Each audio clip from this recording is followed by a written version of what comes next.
এপিএছচিৰ কেলেংকাৰীক ৰক্ষণাবেক্ষণ দিয়াত হিমন্ত বিশ্ব শৰ্মাৰ নাম উচ্চাৰিত হৈছিল। তেওঁৰ নাম বিপ্লৱ শৰ্মাৰ প্ৰতিবেদনত নাই। আছুৰ মুখ্য উপদেষ্টা সমুজ্জ্বল কুমাৰ ভট্টাচাৰ্যৰ বিৰুদ্ধেও অভিযোগ উত্থাপন হৈছিল যদিও তেওঁৰ নাম শৰ্মাৰ প্ৰতিবেদনত নাই। সেয়ে বিপ্লৱ শৰ্মাৰ প্ৰতিবেদনখন আধৰুৱা। এপিএছচি কেলেংকাৰী বিপ্লৱ শৰ্মা আয়োগৰ প্ৰতিবেদনত অখিল গগৈৰ নাম সাঙুৰ খোৱাৰ পিছতেই সংবাদ মাধ্যম যোগে প্ৰতিক্ৰিয়া প্ৰকাশ কৰি এইদৰে কয় অখিল গগৈ। অসম লোকসেৱা আয়োগৰ বিয়াগুম কেলেংকাৰী সন্দৰ্ভত বিপ্লৱ কুমাৰ শৰ্মা আয়োগৰ প্ৰতিবেদন ৰাজহুৱা হোৱাৰ লগে লগে তুলপাৰ লাগিছে ৰাজ্যৰ ৰাজনীতিত। কেলেংকাৰীত জড়িত এজন ব্যক্তিৰ বিস্ফোৰক স্বীকাৰোক্তিয়ে এতিয়া বহু লোকৰ মুখা খুলিছে। এপিএছচি কেলেংকাৰী তদন্ত আয়োগৰ প্ৰতিবেদনৰ দ্বিতীয় খণ্ডৰ 507 পৃষ্ঠাত সেই সময়ৰ কৃষক মুক্তি সংগ্ৰাম সমিতিৰ নেতা আৰু বৰ্তমানৰ বিজেপি নেতা কমল কুমাৰ মেধিয়ে 2014 চনত 3 লাখ টকা লোৱাৰ কথা প্ৰকাশ পাইছে। এই ক্ষেত্ৰত সেই সময়ত সংগঠনটোৰ নেতৃত্ব দিয়া বৰ্তমানৰ বিধায়ক অখিল গগৈৰ নামো প্ৰকাশ পাইছে, যাক লৈ প্ৰতিক্ৰিয়া প্ৰকাশ কৰিছে বিধায়ক অখিল গগৈয়ে।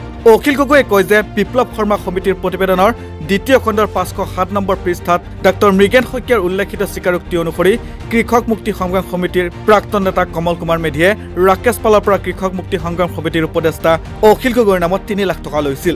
ৰাজসাক্ষী হোৱা ডাক্তৰ মৃগেন শইকীয়াৰ মতে এই ঘটনা সংঘটিত হৈছিল 2014 চনত। এই সন্দৰ্ভত কমল কুমাৰ মেধিক তেওঁৰ স্থিতি স্পষ্ট কৰিবলৈ ৰাজ্যভাৱে আহ্বান জনায় অখিল গগৈ। এপিএছচি কেলেংকাৰী প্ৰতিবেদনখনত মোৰ নামটো ঘটনাক্ৰমত আমি দেখিছো যে মোৰ নামটো এটা ঠাইত সোমাইছে। কিমান পেজ নম্বৰ 507। 507 পেজ নম্বৰটোত কৈছে যে সেই সময়ত মই কৃষক মুক্তি সংগ্ৰাম সমিতিৰ উপদেষ্টা আছিলো আৰু কৃষক মুক্তি সংগ্ৰাম সমিতিৰ জেনেৰেল ছেক্ৰেটাৰী সেই সময়ৰ কমল কুমাৰ মেধিয়ে এজন অভিযুক্তৰ পৰা কি নাম আছিলে দোষী সাব্যস্ত হোৱা অভিযুক্তৰ পৰা মৃগেন শইকীয়া আছে তেনেকে যে কৰিছিলে বুলি অভিযোগ কৰিছে। গতিকে তেখেতে এই বিষয়টোৰ ওপৰত ডেফিনেটলি এটা স্পষ্টীকৰণ দি অন্তত মোৰ বিষয়টো ক্লিয়াৰ কৰি দিয়া দৰকাৰ। মই কমল মেধিক ইয়াৰ পৰা আকৌ এবাৰ আহ্বান জনাইছো।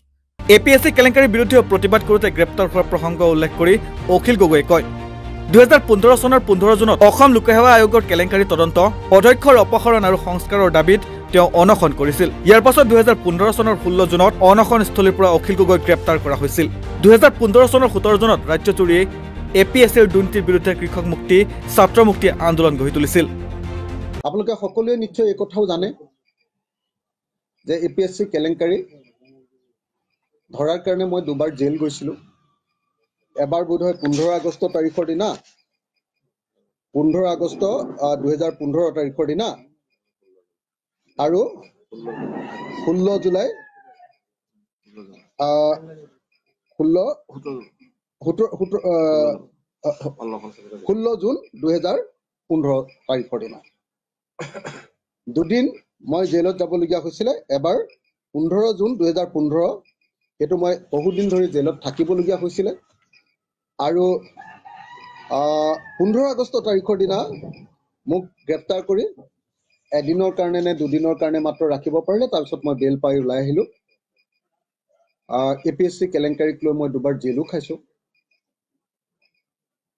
গতিকে এপিএছচি কেলেংকাৰীৰ তদন্তৰ প্ৰতিবেদন প্ৰকাশ পোৱাটো আমাৰ কাৰণেও এটা অত্যন্ত গুৰুত্বপূৰ্ণ এচিভমেণ্ট। এই কেলেংকাৰীটো সম্পূৰ্ণৰূপে প্ৰকাশ পোৱাটো। আনহাতে এপিএছচি কেলেংকাৰীত ডাঙৰ ডাঙৰ ৰাজনৈতিক নেতাৰ নাম সাঙুৰ খোৱাৰ পাছতো বিপ্লৱ শৰ্মাৰ প্ৰতিবেদনখনত তেওঁলোকৰ নাম উল্লেখ নথকা সন্দৰ্ভত অখিল গগৈয়ে কয় এটা কেলেংকাৰী কেৱল কেইজনমান বিষয়াই কৰাটো সম্ভৱ নহয়। তৰুণ গগৈৰ দিনত এই কেলেংকাৰী হৈছিল আৰু তেওঁক দোষী সাব্যস্ত কৰা হোৱা নাই। গোটেই কেলেংকাৰীটোৰ ৰক্ষণাবেক্ষণ দিয়া বুলি হিমন্ত বিশ্ব শৰ্মাৰ নাম উচ্চাৰিত হৈছিল, কিন্তু তেওঁৰ নাম শৰ্মাৰ প্ৰতিবেদনত নাই। আছুৰ মুখ্য উপদেষ্টা সমুজ্জ্বল কুমাৰ ভট্টাচাৰ্যৰ বিৰুদ্ধেও অভিযোগ উত্থাপন হৈছিল যদিও তেওঁৰ নাম বিপ্লৱ শৰ্মাৰ প্ৰতিবেদনত নাই। সেয়ে বিপ্লৱ শৰ্মাৰ প্ৰতিবেদনখন আধৰুৱা। হিমন্ত বিশ্ব শৰ্মাই কিবা কাৰণত এপিএছচি কেলেংকাৰীটো ঢাকিব খুজিছিল। হিমন্ত বিশ্ব শৰ্মাই কিবা কাৰণত এপিএছচি কেলেংকাৰী কৰি চাকৰি পোৱা 15 জন মানুহক আকৌ চাকৰি ঘূৰাই দিছিলে। কাৰণ আপোনালোকে সকলোৱে জানে যে এপিএছচি কেলেংকাৰীৰ এজন ডাঙৰ অভিযুক্ত ৰূপে হিমন্ত বিশ্ব শৰ্মাৰ নাম ওলাইছিলে। অসমৰ মুখ্যমন্ত্ৰীয়েও কৈছিলে যে হিমন্ত বিশ্ব শৰ্মাক বোলে তেওঁ বচাই দিছে তৰুণ গগৈ ডাঙৰীয়া কৈছিলে নহয় এই বুলি কৈছিলে যে তৰুণ গগৈ ডাঙৰীয়াৰ দিনত এই কেলেংকাৰী কৈছিলে অসমৰ সেই সময়ৰ সন্মানীয় মুখ্যমন্ত্ৰী তৰুণ গগৈ ডাঙৰীয়াক দোষী সাব্যস্ত কৰা হোৱা নাই গোটেই কেলেংকাৰীটো ৰক্ষণাবেক্ষণ দিয়া বুলি হিমন্ত বিশ্ব শৰ্মাৰ নাম উত্থাপিত হৈছিলে এই প্ৰতিবেদনত হিমন্ত বিশ্ব শৰ্মাৰ নামো দেখা নাই আমি সমুজ্জ্বল কুমাৰ ভট্টাচাৰ্য তাতে আসুৰ উপদেষ্টা সমুজ্জ্বল কুমাৰ ভট্টাচাৰ্য এই কেলেংকাৰীটোত প্ৰাকে প্ৰকাৰে জড়িত বুলি অভিযোগ উত্থাপন হৈছিলে তেওঁৰ নামো ইয়াতে আমি দেখা নাই আনকি এজন বিধায়ক প্ৰাক্তন বিধায়ক বিজেপিৰ কি নাম গুৰুজ্যোতি দাস বোধে তেখেতেও 60 লাখ টকা খোৱা বুলি ইয়াত দেখুওৱা হৈছে কিন্তু তেখেতক অভিযুক্ত হিচাপে ইয়াত দেখুওৱা নাই গতিকে মই ভাবো যে বিপ্লৱ শৰ্মাৰ এই প্ৰতিবেদনখন আধৰুৱা news desk report north east নাও